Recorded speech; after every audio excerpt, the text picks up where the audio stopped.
কেটে কেটে নাজেহাল সাধারণ মানুষ। নিয়ম না মেনে টোল কাটারও অভিযোগ উঠেছে একাধিকবার।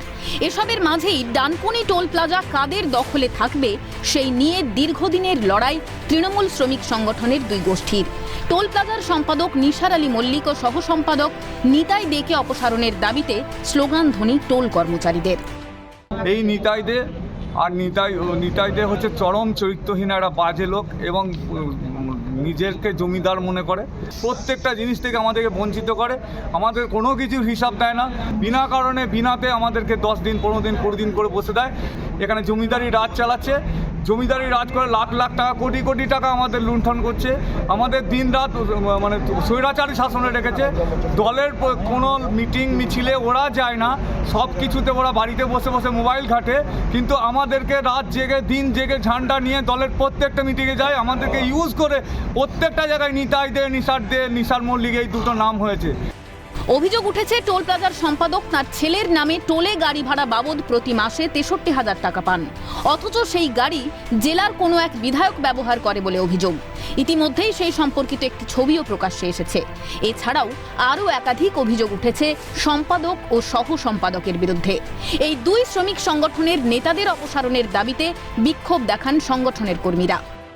আজ মুখ খুলতে বাধ্য হচ্ছি, এইটার প্রমাণ সেক্রেটারির পার্সোনাল অ্যাকাউন্টে নিজের গাড়ি চাপে 63,000 টাকা করে প্রত্যেক মাসে কোম্পানির থেকে নেয়। এই তার প্রমাণ, কোম্পানির প্যাডে 63,000 টাকা করে নিচ্ছে। আমাদেরকে সামনে ঠেলে দিয়ে তারা পেছন থেকে লাখ লাখ টাকা কোটি কোটি টাকা কামিয়ে নিয়ে চলে যাচ্ছে। আর দীর্ঘদিন ধরে সমস্ত স্টাফদের ভয় দেখে রেখে দিয়েছে, পুরো ফেক কালচার চালাচ্ছে। এদিকে অভিযোগ সম্পর্কে মুখ খুলতে নারাজ অভিযুক্ত সম্পাদক নিসার আলী মল্লিক।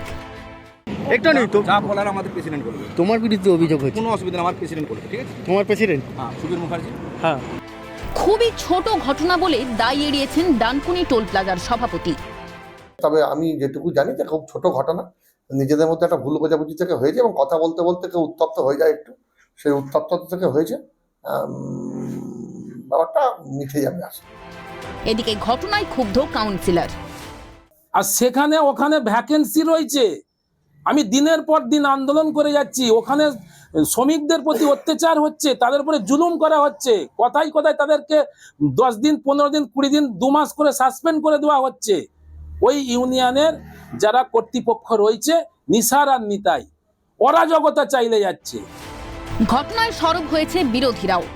আর টোলের গাড়ি যদি টোল মানে ওই ওরা যদি যে গাড়িটাকে হায়ার করছে সেটা যদি আবার জনপ্রতিনিধি যাকে আপনার পার ডে একটা ডেলি অ্যানাউন্স আছে বিভিন্ন করে প্রায় 1,21,000 টাকা মতো মাসে যিনি সাম্মানিক পাচ্ছেন তিনি নিয়ে চড়ছেন, এটা যদি সত্যি ঘটনা হয় সত্যি দুর্ভাগ্য আমাদের। আমরা কাকে নির্বাচিত করছে? এটা শুধু ডানকুনি টোল প্লাজা না, সর্বক্ষেত্রে এই দলের দুটো গ্রুপ, যারা খাচ্ছে আর যারা পাচ্ছে না, তাদের মধ্যে লড়াই। আর তৃণমূল মাঝে মাঝেই বলে বিরোধী নেই, এত তৃণমূলের মধ্যে বিরোধী থাকার ফলে আলাদা করে তো বিরোধীদের দরকার নেই।